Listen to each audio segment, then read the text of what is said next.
We play and call it work. Hey everybody, Matthew here from MiniWargaming.com, and welcome to another Sit and Talk, the show where you ask us questions and we answer them sometimes. And this week will be me, of course, and we rotate. So if you'd like to leave questions for Josh and or Cullen, they will be on next week's Sit and Talk. And just a reminder, whenever one of these comes out for free, there's also a show exclusively for our Vault members that comes out, the Open Vault, which is a behind-the-scenes look at various operations and conversations here at the Mini Wargaming headquarters. So go and check that out after you finish watching the Sit and Talk. And I think that's it. I can just jump right into questions now. I've got quite a few to go through, and I've got a 1 hour time limit. Let's see if I can get them all done within that hour, or, whatever happens, happens. Let's jump right in. Entropy 1. Matthew, first I just want to say hi. Hi, Entropy 1. I recently became a member because of the second edition content. Well, thank you, Entropy, for your support. Vault members are what allow us to stay in business, so it's awesome. Thank you. Secondly, approximately 12 months ago, you made a rather candid video about the changes to billing that put the business in rather dire straits. 2020 has certainly been a crazy year. How are things going now? I'm also a small business owner. Enjoy your insight. P.S. More Warhammer Fantasy, please. 2020 has been a whirlwind of a year, both personally and business-wise. Overall, I say that Mini Wargaming business-wise has actually done well, partly because of the pandemic. You have to remember we're in the entertainment business, and a lot of those businesses actually have flourished in the pandemic because people are stuck at home, and so they turn to have more entertainment. Also, at the beginning of the pandemic, when we were told that we weren't allowed to go to work, and so we weren't able to make our regular high-quality videos, and we had to just make videos from home, we were concerned that people might not like that, and so we had to explain that. And when we put out a video saying, we're gonna have to work from home, guys, I'm sorry the videos won't be as good or as frequent, we got an outpouring of support, and a ton of people signed up to the Vault. And so that was really, really helpful because it gave us the confidence that we'd be able to go forward. So I'd say overall, things have been going well. Things are looking up in 2020. Still paying the big bills that for the video hosting, but I've looked around. I've received all sorts of suggestions, and everything I look into, it looks like Vimeo is still our best option, even though they're now charging us a reasonable amount instead of like next to nothing like they were before. You have to remember, we went from like pretty much free, because their prices weren't based on having a business like ours use so much bandwidth, to a reasonable amount. And I've looked everywhere else, and it's a good price. And so, and every other suggestion, I've actually pretty much every suggestion that people have emailed me or told me, I have actually looked into, and this is still our best option. So yeah, we have those added expenses, but we also have more Vault members now, and more people supporting us, and more people watching us, and a lot more focus too. And so I feel like overall it's helped us to get better organized as a business. It's helped us get more support. When I say support, I also just mean, sorry for a second with the microphone. I also mean just it has helped us to get more viewers because there's just more viewers online because of being stuck at home. So, and more Warhammer Fantasy. We do have plans to do more Warhammer Fantasy. I can't tell you how soon, but it's in the pipeline. Mentality, Maddie, my man. Blood Bowl, please, please, please. Muahaha. We've got a new edition of Blood Bowl out, but we currently don't have plans to cover it yet. Our current schedule is pretty swamped. So I'm not sure when. I'm sure it's not a matter of if, it's a matter of when, because eventually we'd like to cover those types of games. So I'm sorry I don't have an answer for you right there. Nagram 29. Matt, I've come across many order characters in various short stories, novels, and some battle tomes that make the sign of the hammer while praying to Sigmar for various reasons. What do you think the sign of the hammer looks like? It's a good question because, how do you, is that a hammer? Is that a hammer? Is that a hammer? How would you make the sign of a hammer with your hands? You can make the sign, making the sign of the cross, obviously, an X, that's easy. An M, the sign of the M. I don't know, even like S's. I don't know which way is going to be S. It would be opposite to me. So the sign of the S. But I have no idea what the sign of the hammer would actually look like. It'd be interesting to find out. If there actually is something, or if they just kind of use it in novels because, they don't have to have something that's perfectly visual. Pulaski, hello Matt, just joined this week as a Vault member. Well, welcome and thank you for your support. And you guys are the first channel that I watched when getting back into 40K. I can't wait to see more content, especially Dark Angels, the true loyalist, along with Guard and Tau. Also, I enjoy your narrative work. My buddy and I love narrative games, and I hope to draw some inspiration from you and your team. Cheers. Well, thank you very much for your support. It means the world to us to have another Vault member like you helping us out. Mentality, Matt, will you leave a comment for Colin and Josh, please? I know that seems to be the thing. I'm just not creative that way. I'm sorry, I don't have anything. That would be a fun prank or something for them. Angels of Angel. Oh, I was going to read Angelos Fernando. It looks like it's Angelos Fernando. Hey Matt, I was wondering what happened to Dark Potential. Any plans to go back to it in the future? If you do a search for Dark Potential FAQ, I think you'll see I talk about that. Essentially, we just weren't ready to do something of that scale. We got it kind of ahead of ourselves. The Kickstarter, the Indiegogo campaign that we did, we originally were just going to do a handful of models. We weren't even going to make rules for them. But then there was so much support that I kind of got carried away. Thought we could all of a sudden do a full-blown miniatures game. I had no experience with it. And we just realized it was out of our league. We needed to focus on the things that were actually making us money, which was making videos and having our vault and stuff like that. So it was back in the day when we did a lot more experimentation with what mini wargaming was, because we still didn't know. It took us years of running mini wargaming to figure out what was a thing that would keep us afloat. And now we've come to the point where we're focusing on the vault, and that's kind of the sole thing. And then there's some auxiliary things like the bunker events, which obviously are on hold for the most part, and like merchandise and different things like that. So yeah, so it's any plans to go back to it in the future? We have absolutely no plans to go back to it in the future. If I were to want to get into making another miniature war game, I feel like the reason I really wanted to do Dark Potential at the time was because there weren't any really good post-apocalyptic war games out there, and now we actually have more than one choice. There's quite a few actually, because there's been an explosion over the past decade of smaller miniature wargaming companies, which is fantastic. So I don't know if we would go into that genre or something else. It just depends on what we saw of opportunities in the market as well as our own interest. But there's a lot to becoming a miniature production company, like where you make games and miniatures. And I'd want to do both. I wouldn't want to just make the games and not the miniatures, because the real money's in the miniatures. And I wouldn't want to make miniatures without the game, because you need the game to sell the miniatures as well. So, but that's a big endeavor. Even if we aren't trying to be as big as Games Workshop, it's still a lot of work and a lot of investment. So maybe one day. Donnie777, hey Matt, just wondering if you've read Belisarius' Call. Great work.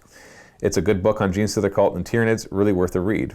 Well, if it's Genestealer Cult and Tyranids, then I will add that to my reading list. I'll check it out, but I have not. Kazkal, hey Matty, do you think Mini Wargaming will do any more Warcry content with Catacombs being released? I really want to. Well, we did a couple Combat Patrol games and 40K on the Warcry mats, but I'd like to do some more Warcry content. So once again, that's kind of in the pipeline. We have plans to do a few different things, but we don't have specific dates that we're filming yet. It's kind of all in that first stage of concept where it's like, yeah, we want to do this, this, and this, and then eventually that gets down to the planning stage, where it actually and then it gets scheduled and we do it. So I want to, but we're kind of limited with a combination of the number of content producers we have right now, and not having access to guests, and so we're just playing amongst ourselves and needing to keep up on the regular schedule, because we can't give up on regular Warhammer 40K and Age of Sigmar coverage right now. And so it's hard, because we currently film and put out content 5 days a week, and all 5 days are actually getting good views and good vault signups. So if there was one day, like if the Incursion on Friday, for example, was doing poorly for vault signups, then we could be like, okay, let's rotate some other stuff in there. I wanted to do that actually, so when I looked at the report and saw that Incursion was actually doing quite well for us, part of me was a little disappointed. Like, of course I'm happy that the product is selling, but the other part of me was like, oh, I kind of wished it wasn't, so then I could have an excuse to play these other games. And so, of course, what we want to do has to factor in as well, because we need to keep up our morale and our desire to do these things. And so eventually that'll overcome. But, the vault signups are always so key to deciding on what we are going to do, because we are a business and need to make sure we continue to grow and be able to continue to support ourselves and our employees. So that's the idea, right? In the end, I love miniature wargaming. I love role-playing games. I love nerd gaming, but I'm here to feed my family, and so I've got to make responsible choices in order to do so. I just lucky enough to be able to feed my family by running a business like this, which is awesome. Relogos.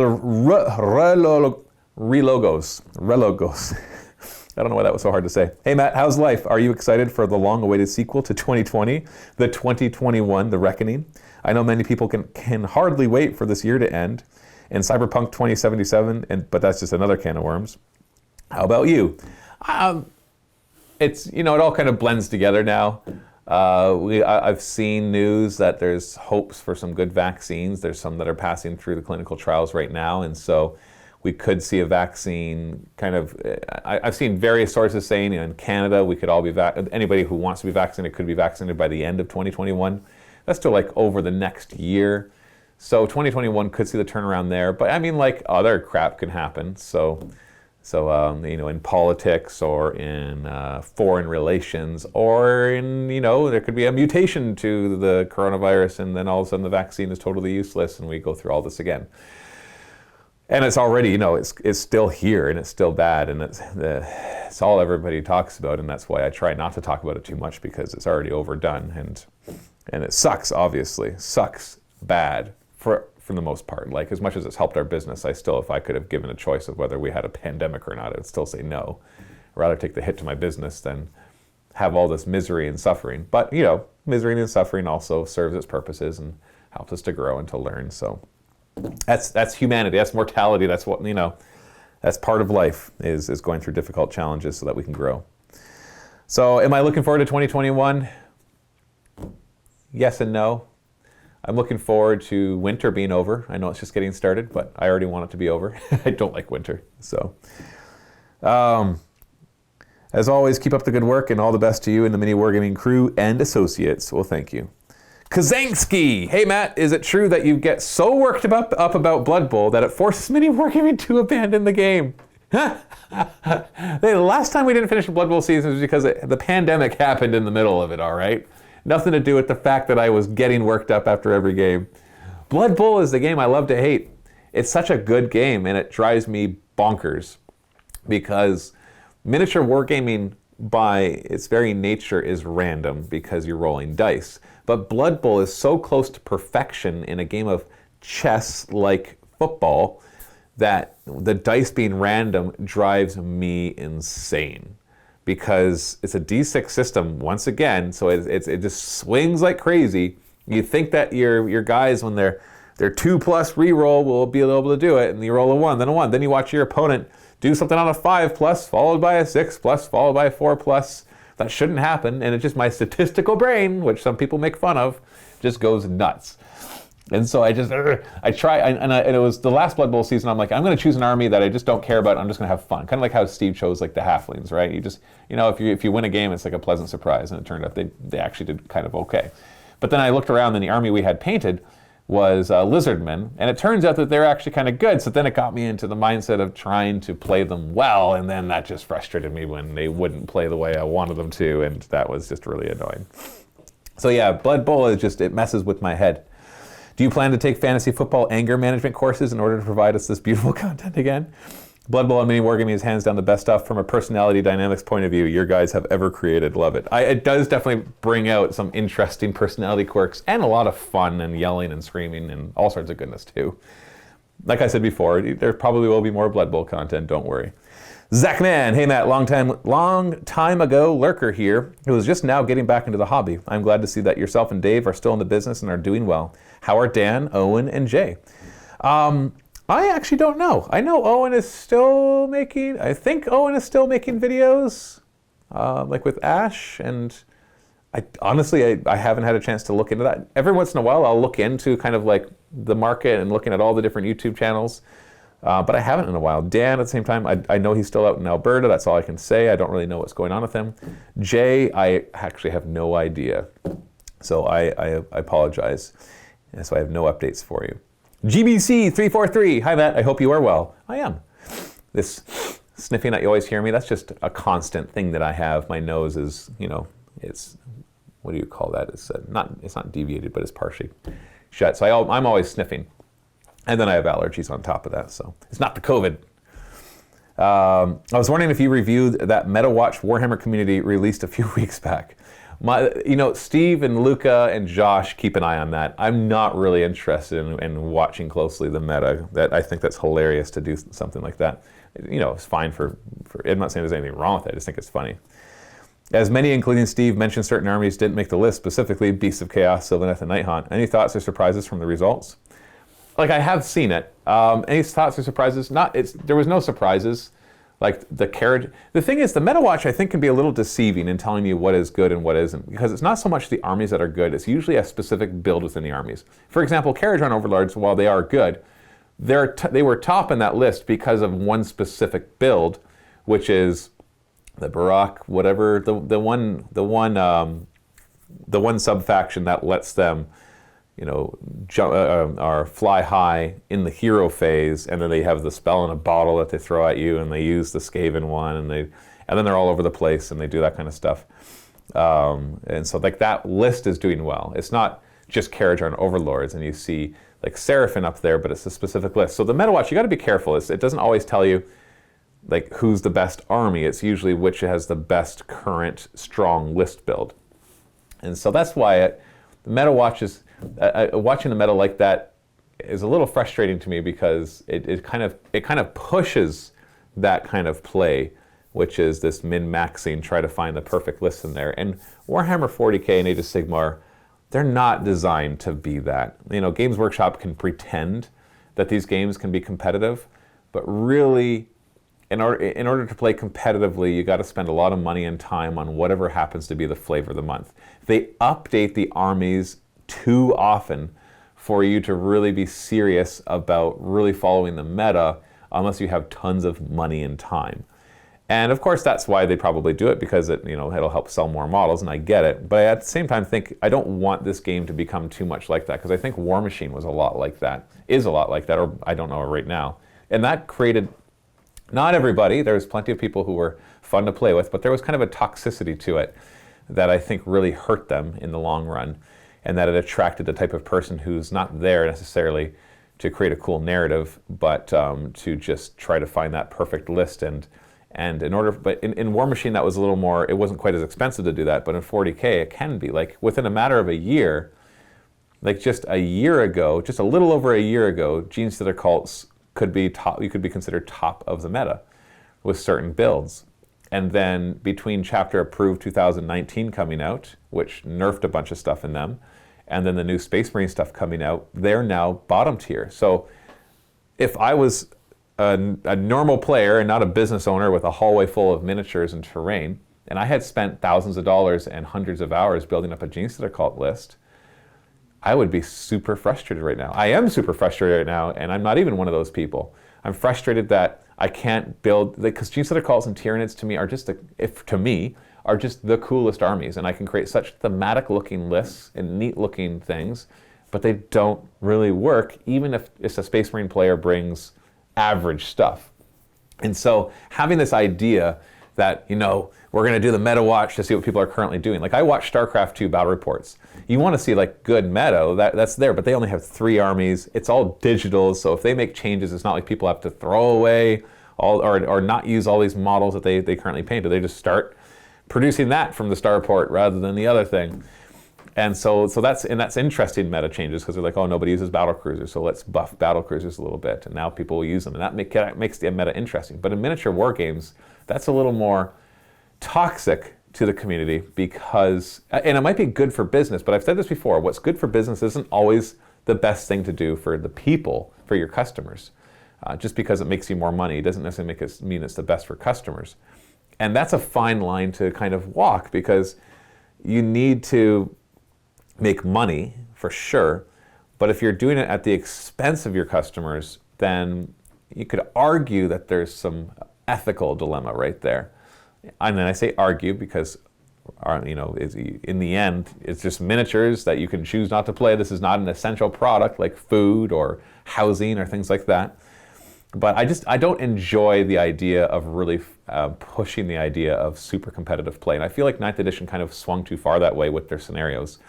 And we're going to be working on doing more scenarios from other editions and other games with 40K 9th edition, because we're starting to find that this one scenario, because that's all it really is one scenario in 9th edition, is getting tiresome, and that every game we play is super competitive, rather than being able to bring fun, fluffy lists and just throw down and have some fun.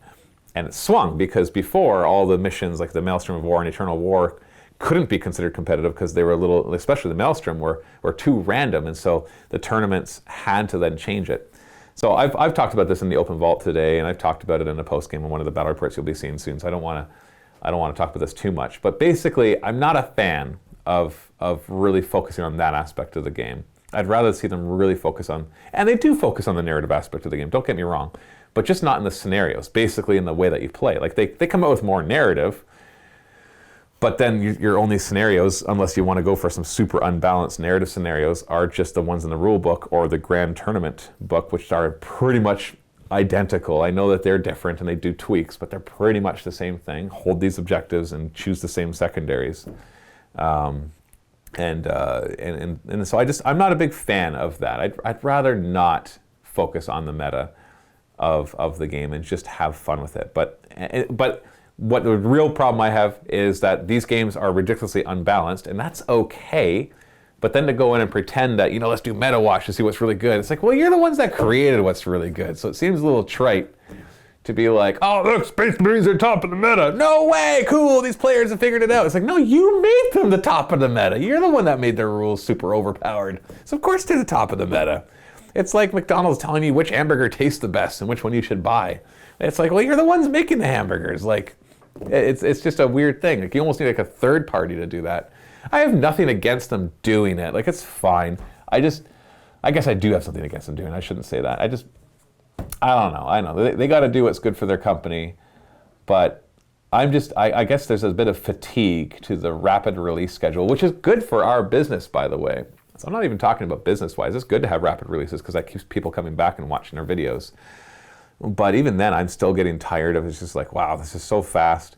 Edition changes are happening so fast. Army updates are happening so fast, and yet so slow. Like, if the Tyranid's got an update, I'd be excited and concerned at the same time, because right now they're not. Yeah, they're okay. They're kind of blah. I can't play with most of my army. There's some specific things I can bring and maybe have a chance. But if they were to do a codex update, I'd be worried, because if they don't do a good job, then I have to wait years before there's a chance that my Tyranids will be any good again. And I love that army, and I just, no matter what, it's always the army I want to play, even when it sucks.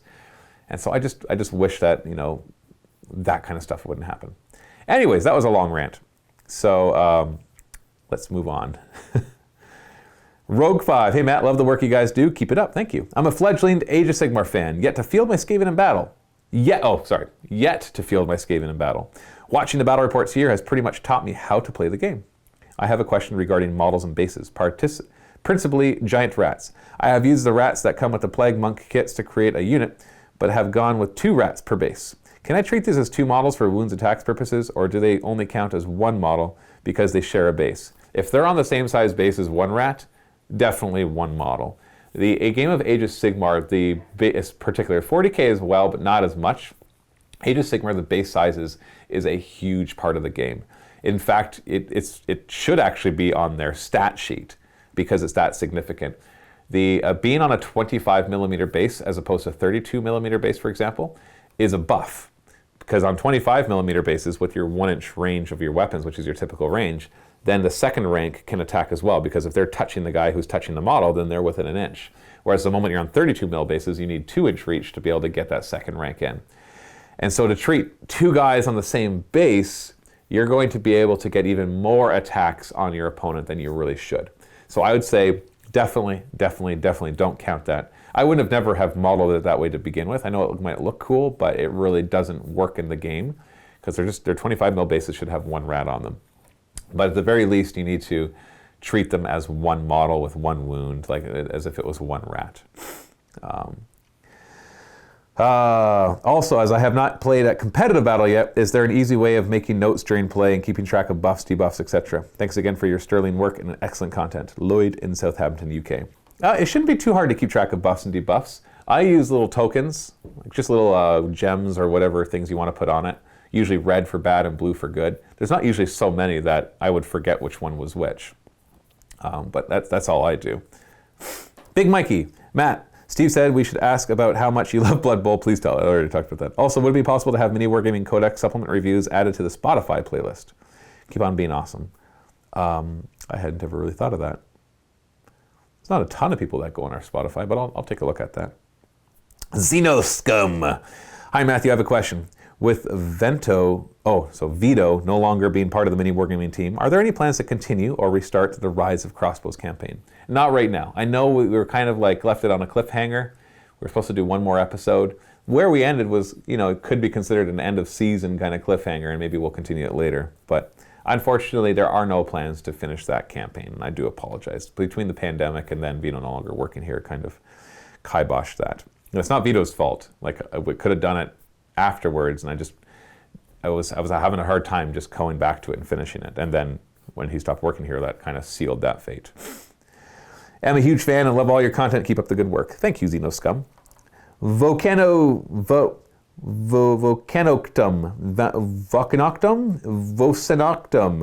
Hello, Matt. I was just curious why the Vault uses Vimeo for the Vault videos rather than something like a hidden YouTube video. It is against YouTube's terms of service to hide a YouTube video behind a paywall. So if you did that, our YouTube account would be shut down. And there's good reason for that, because if you turn off monetization and then you hide it, then YouTube doesn't make any money and you're just using their bandwidth. So if you're charging for videos, you need to find a service that is willing to charge you for bandwidth and for storage, and that'll allow you to do that. So that's why we use Vimeo. Vimeo is just a bit worse for me than YouTube, and it's noticeable.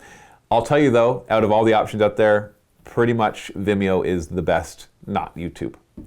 So like YouTube's always going to be the best because they've got the biggest audience, therefore they have the biggest budget, which means they have the largest number of engineers, which means they can constantly make things better and improve things and find bugs. Vimeo is actually quite good.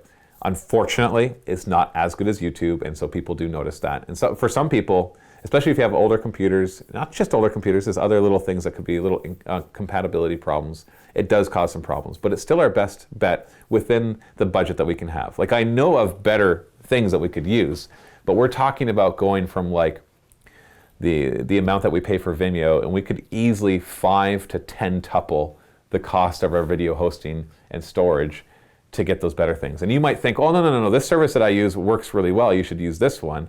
And the thing is, just because it works well for you doesn't mean it's going to work well for the thousands and thousands of people who would be watching the videos. So you have to consider that. So when we look at the general Vault, all the people in the Vault, there are very, very few that have problems with Vimeo. But those few, usually, for some of them, it can make it unwatchable and they have to cancel their Vault membership. But it's a small percentage. And that's really what it comes down to. I see some people have trouble with YouTube as well, but usually they won't come and complain to us because, well, they're used to what YouTube is. So, but it's more with Vimeo for sure. Also, did you ever notice how you and Dave sound so similar when roles go against you and your voices get all high-pitched? I have not noticed that. Catfish666. Matthew, just a curious question. With the majority of your content being dictated by Vault signups and views, what was the thought process of having a second edition 40K campaign? It's partially dictated by that, and it's also partially dictated by how excited we get for stuff. We always like to throw in the occasional experiment. Like, we want to do our tried and true things, like this is what's going to make us money, but we like to rotate in things that we're not so sure of. Sometimes they might surprise us. Like the second edition, it's not really a campaign, the second edition show did. So that was nice, so you might see more of that kind of stuff. I love all the Age of Sigmar content, and I hope you can make a narrative campaign for Sigmar in the near future. They're working on Age of Sigmar Path to Glory right now. I know it's not quite the same thing as a narrative campaign, but at least you'll get that kind of campaign. Also, will Theo be making a guest appearance in the Night narrative campaign? Thanks. No, Theo will not. Spoilers, I guess. Mentality. Hey, Matt, so I live in the San Francisco Bay Area, and I'm listening to the radio. They were talking about opening up a sport arena here. Their idea is to use rapid PCR tests. PCR tests. I'm assuming that has something to, I'm not sure what PCR stands for, and I'm assuming it has something to do with the coronavirus, like a test, which are 99.9% accurate and results can be seen in 15 minutes. Cool. One host vehemently said he would never go because it's too risky, and then immediately after said he is only going once there is a vaccine. As you are also a fun do the math guy, what are the odds that you could catch it? You can make up any number I miss. And the capacity at 50% is about 10,000. And the new positive results are 9 a day for the area. Test versus vaccine, is there much difference? Test and vaccine, and using neither, but keeping all other safety precautions. Funny world we live in at the moment. Well, I am not a medical professional whatsoever, so anything I say right now obviously is just of my opinion based off of the incredibly limited knowledge that I have. But here's the key thing. I know that I have incredibly limited knowledge. There are too many people out there who browse Facebook and then think they have a good opinion. So I tend to trust, and I'm in Ontario, Canada, remember. I tend to trust what the government wants us to do, because I know they are, even though they are fallible and they don't know everything, that they are consulting with medical experts and following their advice. And I know that's not the case in all places in the world, but I can feel confident here. That doesn't mean that I believe that they are definitely right. I just know that they've done more work and research than I have. But in that case, what's better, vaccines versus extensive testing? Well, obviously, if the vaccine is effective and everybody gets the vaccine, then you eradicate the virus, assuming it doesn't mutate. But in the meantime, what do you do? Like, what if we are a year or two away from properly vaccinating everybody? Like, what do you do? And I am so glad that I am not the person that has to answer that question. So I'm going to abstain from answering, because I really don't know what the proper answer is. More lockdowns, which will hurt the economy and cause more mental health issues, but will also save lives, or less lockdowns and less measures. More people will die from coronavirus, but the economy will do theoretically better. And theoretically, there will be less mental health issues because people are able to go out and socialize and be in places. I don't know.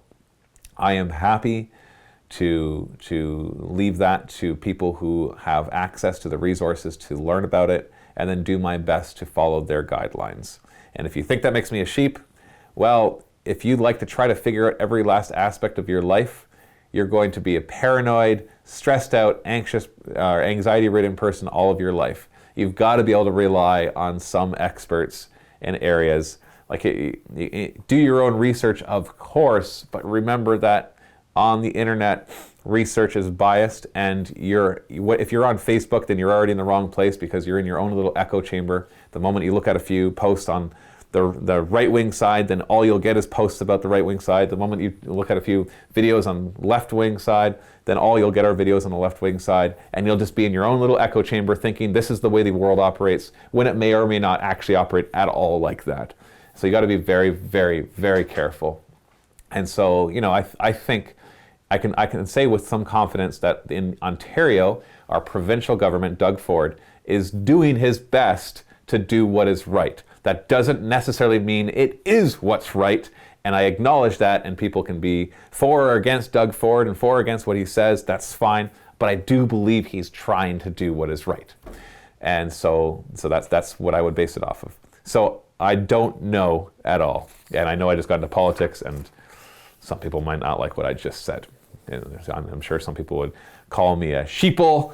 Other people would, I can think of lots of names. The moment politics comes up, it tends to bring out the worst in people. It tends, good constructive debate seems to go out the window, and people just get full of hatred, even if they're claiming to be against that.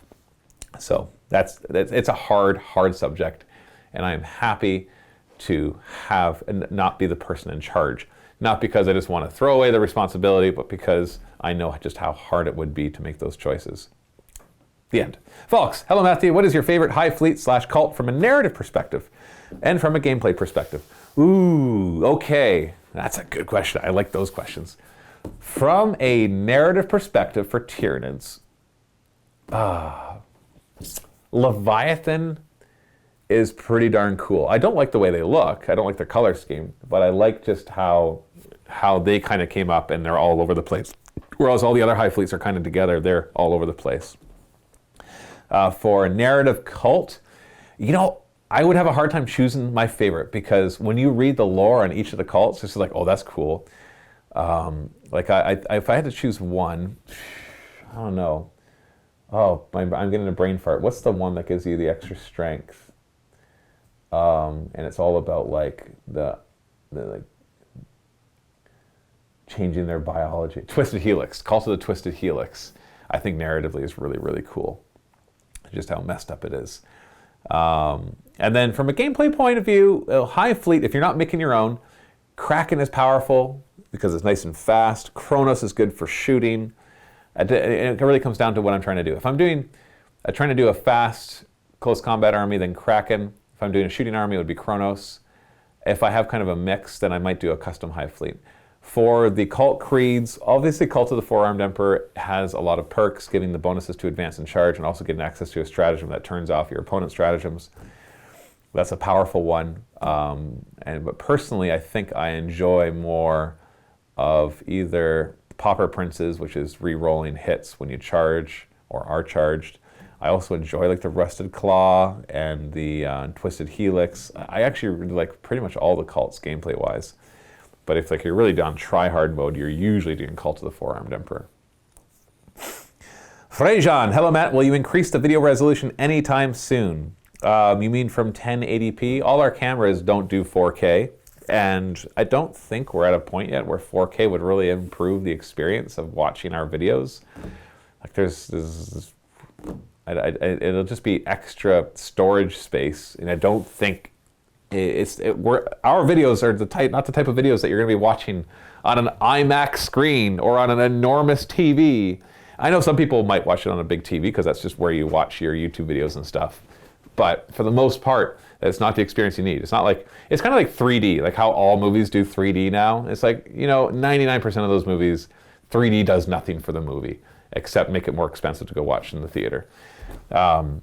But you do get some movies like Avatar. I remember it was just like one of those movies where it's just awesome to experience it in 3D because it had the epic vistas and the way the planet was. So I feel like it's like that. I don't think 4K is necessary. Eventually it'll become standard format, but also storage spaces will go down in price. So because 4K, it's so much bigger storage-wise. And we already do a lot of storage with our videos, and that is expensive. So quadrupling our storage prices just for a maybe not even considerably what would be considered an increase in quality, because it would just be higher resolution. Like it's, I don't see the purpose of that.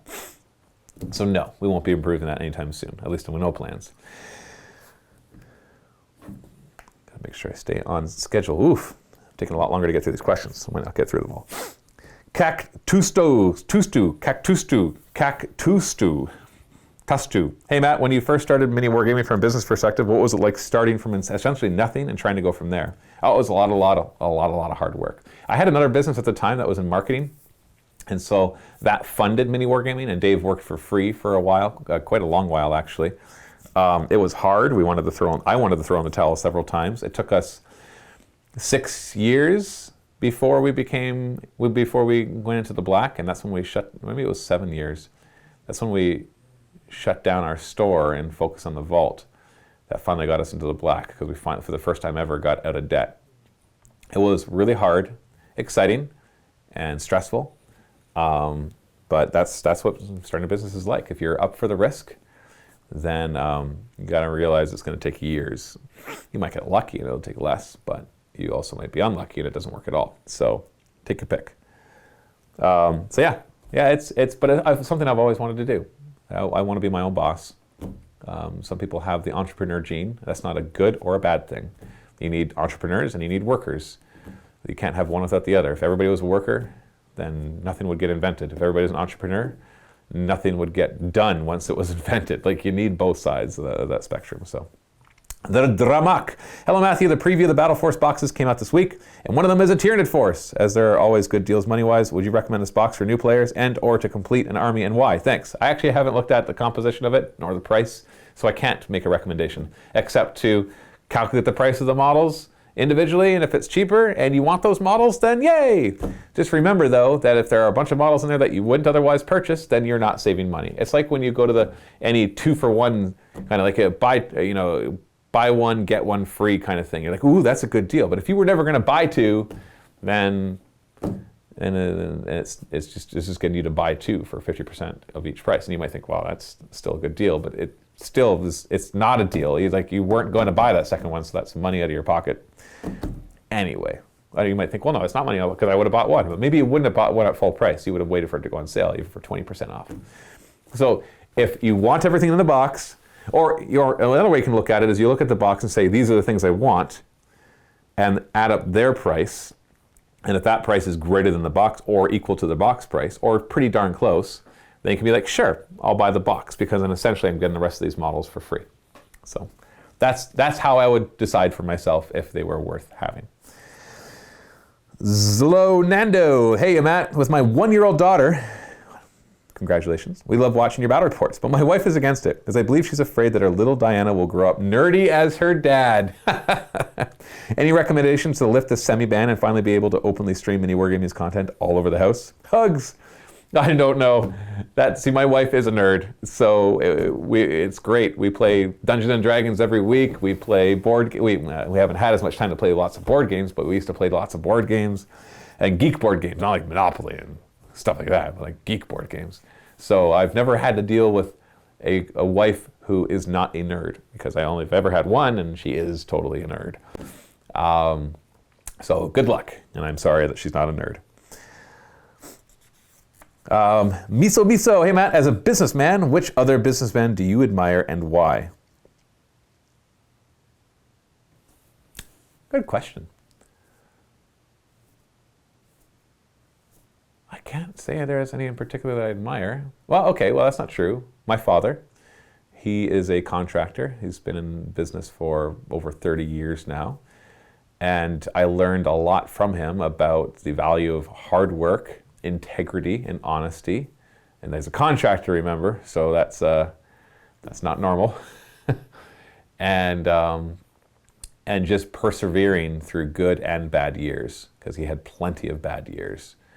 And just, he's just worked hard his whole life to provide for his family. So I had to say I admire him for that specifically. I admire him for many other reasons, but that definitely is one of the reasons I probably became an entrepreneur, was because my dad was a good example for that. I'm trying to think of other ones. Oh, off the top of my head, I can't think of any particular that stand out. I know there might be the typical, you look at the big CEOs like Steve Jobs and Bill Gates and Elon Musk and all that, but I can't say I admire them. Admire, it to me, is a very strong word. And so I don't know. I think that's the one I could say for sure. Did you back either of the recent Hero Quest or Darkest Dungeon Kickstarters? No, I did not. In the last Sit and Talk, you talked a little about a grand campaign where you had 40k games, Battlefleet Gothic games, and Kill Teams all linked together. That sounds fantastic, or awesome. Please do one, but please, would you prioritize character and story rather than mechanics? Maybe one day we'll be able to do that. It's a big endeavor. It's actually a lot hard to do. Also, I would not be interested in a Kickstarter for a narrative campaign book, but I would be interested if you wrote a short story or novel for Black Library. I am not an author. That would actually be really hard. P.S. I recommend Stygian Library to you. I think. Are you enjoying it? Oh, I recommended Stygian. Yeah, we're currently playing it, and my players love it. So it takes a lot of work because it's a it's not specifically made for 5th edition D&D, so I had to come up with a lot of things. And I also then modified it for my own needs to fit into the story. But we're really enjoying it. Try Deep Carbon Observatory and Ultraviolet Grasslands next. Both good for narrative campaign ideas as well. I will definitely check those out. Blackworth, hey Matt, I was wondering if you were planning on using the Sentinels of the Forge in another narrative campaign again. See, a lot of questions are you planning? And that implies that there's this grand plan, weeks or months in advance. And really, I'm on what we're doing now, and maybe I'm thinking of the next narrative campaign. And that's about as far forward as I think. We're not planning years in advance for our mini Wargaming cinematic universe, because things change so rapidly with releases that we have to be able to be agile and able to kind of work with that. And also our own moods and dispositions as well. So there are no plans. That doesn't mean that we're not going to use them. It just means there are not any current plans. It'd be cool to see where their story goes with the narrative you guys have been building in your campaigns. MTG Chris, hey Matt, I've been struggling with wanting to like Age of Sigmar as my head lore-wise is stuck in my 11-year-old me from Warhammer Fantasy Battle 4th edition. Ooh, that's a while ago. I have had a massive break from the hobby over 20 years and started collecting 40k orcs last year, sold them and moved to Slaves of Darkness, but shelved this army as well. The talk of 3rd edition AOS next year from you and the team has got me thinking, and with the bat reps, I'm starting to become interested in Age of Sigmar more. From a hobby point of view, which army would you consider as the most fun to build? I just love the looniness goblin fanatics and squigs, so probably look at the greenskins. Well, that's your answer then. I think the Gloomspite Gits are such a cool, zany army. Iron Jaws are nice and fun too. I love all the destruction stuff. That's always been my favorite. I can say all of the main factions there, Iron Jaws, the Auric War Clans, Ogre Maw Tribes, Gloomspite Gits, now the Sons of Behemoth, and I feel like I'm missing one. Ogres, Orcs, Goblins, Giants. I feel like there's a fifth one. Why is my brain not going there? Maybe there isn't a fifth one. But I love all of those. I just love the destruction armies. I think they're just so cool and fun. I find the Death armies my least favorite and least interesting, except for the Bone Reapers, because I played Tomb Kings before, so they're so reminiscent of that. And when it comes to Chaos, I think a lot of the Chaos factions are fantastic because they're so colorful and interesting, even if they're not always the best, but some of them are. And Slaves of Darkness is as good. I love Slaves of Darkness too. So all those are pretty interesting. But I think if Goblins and Squigs strike your fancy, then Gloomspite Gits is a lot of fun. It's colorful. There's some fun playstyles. Just be aware that the spider stuff is all garbage compared to everything else. Basically, if you're looking at it in tiers, your Grots are the best, Trolls are second best, and the spiders are the worst. So if you're trying to balance what'll be fun to build and something that you'll have fun playing, then that would be in the Goblins and Squigs and Trolls. Loving the Night narrative and the Combat Patrol games you played with Josh. Well, thank you. Kurt, to you. Hey, Matt, you guys should do another Blood Bowl season with the new 2020 rules. Steve said that you absolutely love Blood Bowl now. Also, please do a campaign with Orcs where Steve plays the big mech and Dave plays the war boss in a big wah. They both capture the brutal and cunning nature of the Orcs. With Dave playing Orcs in the Crusade campaign and being amazing and entertaining, I think it would be an awesome format to try. Noted. Thanks for all the entertainment you guys provide. Apple Eyes. Hi, Matt. Just want to say I appreciate what you and everyone does. I had a few months in the hospital this year unrelated to the pandemic and became a member to support what you all do and get some more Hammer content and plan to for a long time to come. Well, thank you very much, and I hope that you are doing better. My wife and I do plan a trip out to the bunker in Canada for a fun trip once that's the thing again. So question, have you had thoughts about user-submitted bat reps that you would user-submitted bat reps that you would use to fill content on sick days or to throw some variety in? I know I missed the guest battles and vault members traveling to mini Wargaming bunker battles. Not sure how much desire exists for that. I'd say no, because if you want to make your own battle reports and put on your YouTube channel, that's great. It's not something we'd want to start putting in here. Obviously, people come to mini Wargaming to watch us at mini Wargaming, and that's not me being all egotistical. I mean, like, if you opened up a channel of somebody and you saw a battle report from somebody else, even if it's a good battle report, it's not what you went there to see. So I wouldn't say that we would want to fill in any days that we miss content with just some random other person's videos, and that's not because they wouldn't be good, but because it's not us, and that's our channel. If McDonald's ran out of one of their burgers, they wouldn't be like, hey, let's just put a KFC thing on the menu just to fill it in so people have something to eat. So I'd say no for that reason. Bold Darkstorm. Dear Matt, first I want to say thank you for the bottom of my heart. You guys saved my life. I was in a very bad space about a year ago, and a good friend of mine recommended I watch some of your content. Over the last year, you and your other producers helped me work through the place I was stuck at, so thank you. Because of that, I have become a Vault member to help support you guys in at least a small way. Again, thank you. Well, that is very heartwarming, and I don't know the specifics and don't necessarily need to know the specifics if you don't want to share that, obviously. But I'm glad that we were able to help. It's interesting to see the people that say things like that. It's very touching, and it's very satisfying to know that, because obviously entertainment's entertainment. Entertainment can help people get through hard times. It's an important, essential part of our lives. You can't remove entertainment from, but what we strive to do is we strive to make it wholesome, uplifting entertainment, meaning that when you watch it, you can come away kind of just feeling happier. And that's because, people are laughing. We might be screaming at the dice and shouting and getting nervous and stressed out and upset that, our armies died. But I hope in the end, the feeling you get is that, we're just having fun. And even though life is stressful, and even we can kind of get to the tedium of filming lots and lots of games, in the end, overall, I have to say we're having fun. And if that can radiate some sort of happiness into your lives and help you through tough times, then I'm really happy to hear that it does. And thank you so much for supporting us, of course. I would not say it's required if people are able to get through bad times. It's not like, okay, well, now become a Vault member. Otherwise, you're not showing your thankfulness. But I do really appreciate the support that you are showing in return. On to a question. What was the biggest challenge you faced when starting Mini Wargaming? I can't imagine it was an easy process.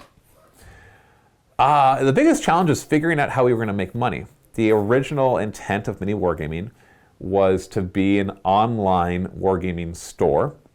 We opened up an online store, and we were going to sell miniature wargaming products. And you know, I had for years before that, I had been into internet marketing, and I mean, like, by internet marketing, I mean I was consulting other people on how to build businesses online, or how to bring their business online if it's an offline business.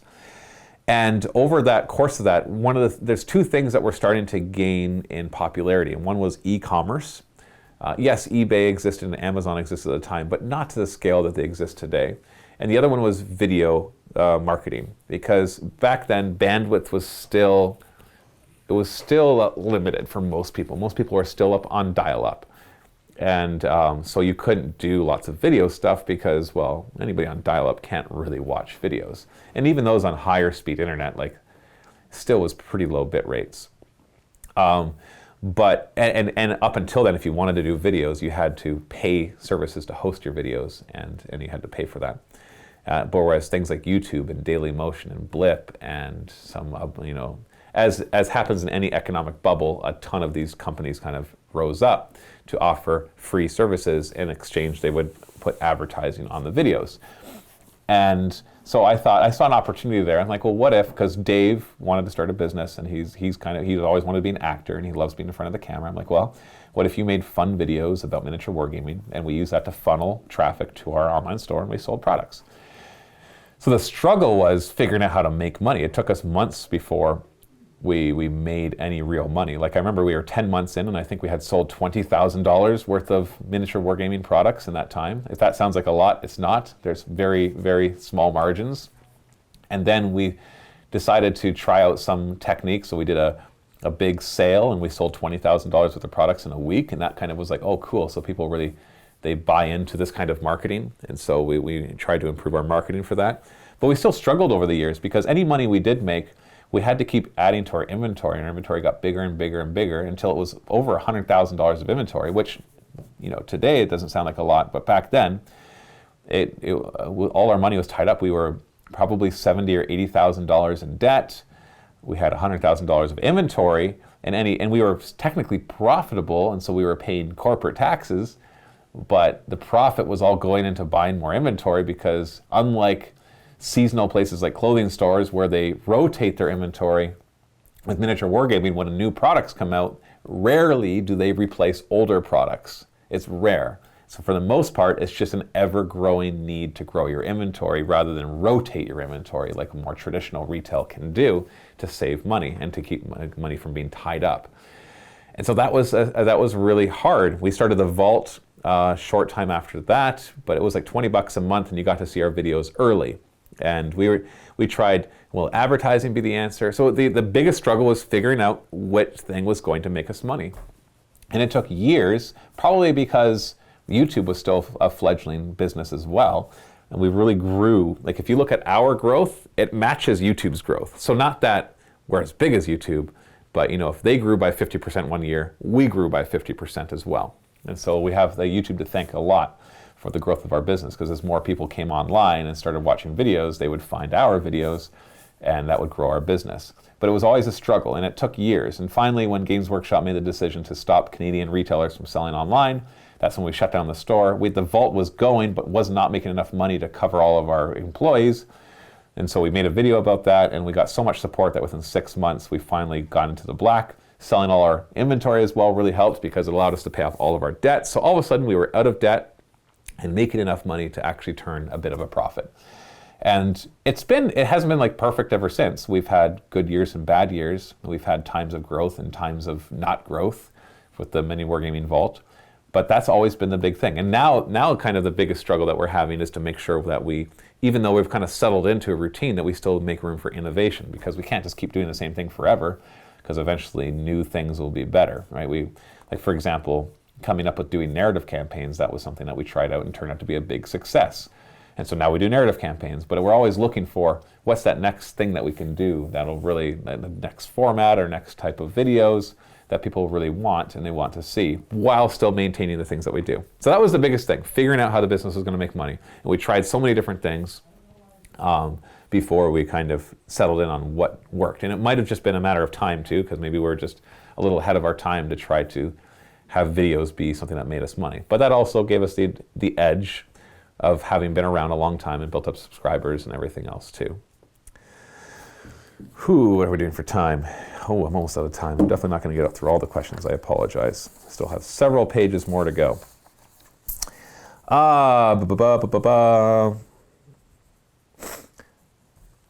Zanost01. Hey Matt, I love all your battle reports, but my personal favorite was the last Blood Bowl season everyone played, which was cut short by COVID.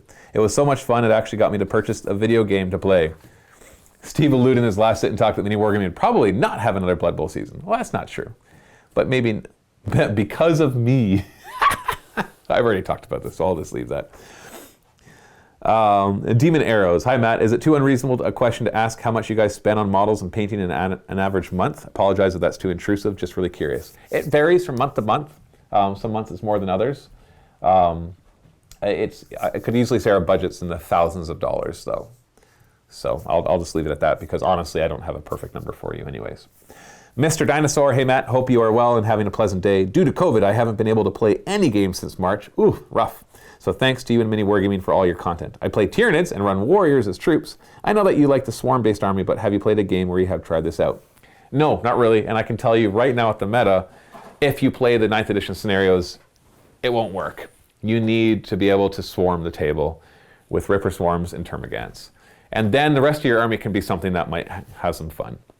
But if you just do Tyranid warriors, I can tell you right now, you're going to get frustrated. They'll die too easily to all the improved firepower of everybody else, and they don't have the hitting power of anything anymore. They're just garbage. The only good thing is to bring min squads of them with no upgrades so they can provide synapse, and that's about all they're good for. It's sad, but it's true. Tyranid warriors have rarely been in a place where they're really good, but right now they're not any good, unfortunately. Frijan, hi Matt, I understand why you reverted back from most of the new features in the new BatRep format you tried out, but there is one part I wish you would reintroduce in the current format, but in a much quicker and dirtier way. The discussion in between battle rounds. 2 to 3 minutes would be enough. Just point the camera at the opponent and or board to discuss highlights from the battle round, points taken, and other random little banter. That's the only thing I feel is missing from the current format. I can see why you like that. Who's knocking? Who's knocking? Somebody's knocking at the door. You've got a visitor here. Tell him I will be another 5 minutes. Okay. He was supposed to come for 11, so I'm just filming to sit and talk. Okay. That makes sense. Have somebody waiting for me, but I'm gonna make sure I give you guys the full time. All right. Yeah, I can see why you'd like that, and I think we do discussion kind of throughout the battle reports. I'm not going to try to force into the format to talk about it, and also because here's the hard thing too. Having that discussion, see, when we would do that in that format, the other person wouldn't be in the room. And so you could share tactics and things that you're going to do without telling your opponent what tactics you are going to be doing. And so it doesn't quite work just, the two of you to be like, well, here's what I'm planning to do. Hope it works. And because it can give away things in your strategy that you want to keep hidden from your opponent. Because you don't want it, otherwise you can give them too much of an edge. So yeah, I think the way we do it right now is the way we'll continue to do it. 19Case 88. Hey Matt, just wanted to say thanks for doing such a great job with battle reports and allowing us all to enjoy the game during these strange times. Secondly, I'm wanting to do a kill team campaign in the style of Alien. What suggestions would you give to help? Suggestions for running a kill team campaign in the style of Alien? Well, obviously Tyranids versus Imperial Guard. You could do Space Marines, but they're a little too powerful for that kind of conflict. And I know Imperial Guard can be plenty powerful because they're less points. But yeah, it'd be Imperial Guard versus Tyranids. You can use the scenarios from Kill Team as a basis, but try to imagine things from the movie and then recreate those moments. That's the best way to do it. And just have fun telling the story. And just use the upgrade charts and stuff from Kill Team. Like, don't go too crazy with trying to manipulate it all, because it'll probably just backfire anyways and cost you a lot of your time. Unless you have a very specific vision in mind. Let's do rapid fire for a couple more. El Douchebago, nice. Hey Matt, hope you're doing well. What are your thoughts on the new Tyranid Forge World rules? I'm very happy with them. Not perfectly happy with them.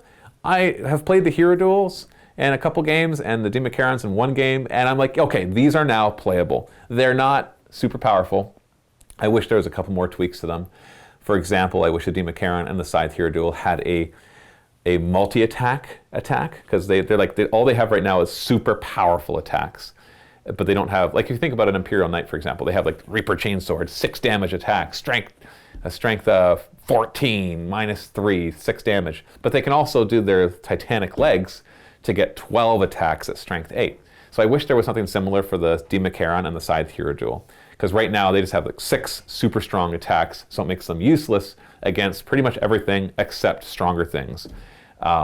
And that can really deteriorate because the current meta has lots of little things, and so they just can't handle lots of little things. But by all means, they are now playable. And I've brought the Barbed Hero Duel twice, and I played the other ones. I'm like, yeah, you'll start seeing these more in the game. I haven't tried the Harridan and the Hierophant yet, but that's because it costs you 3 command points to bring them as a Lord of War, and then they don't get your high fleet things, and I think that's bogus. So I'm not excited to try them out, and you'll probably see them, but I doubt they're going to become playable in a 2,000 point game. Junius, hello Matt. Do you still plan to update the Mini Wargaming podcast playlist on Spotify with the more recent Sit and Talk episodes? The last update was in January 2020. I'd like to listen to them when I'm working. Yeah, that's 2 people now have mentioned Spotify. I thought that they were being updated. We set that up a long time ago. Pandemic obviously threw that off. I'll talk to Colin. Smiling and Kira, hi Matt. You say that Warhammer 40k videos get the most views in Mini Wargaming, but what about faction? Which faction or army is the most popular and get the most views? That's usually variable. It depends on 2 things. 2 things. One, what's latest and greatest. So what's doing the best in the meta and what has just gotten releases. And 2, what we haven't shown in a while. So, for example, if we did an Eldar battle report, I could tell you right now I'd probably get above average views, even though there's no update to Eldar, because we haven't done one in a while, and so it'll catch people's attention. So doing things that haven't been done for a while usually gets above average views, and also doing the things that are currently top in the meta, or at least had recent releases. So there's not like I can say for sure this army is the better one. It just depends on the current meta, which changes constantly. One more.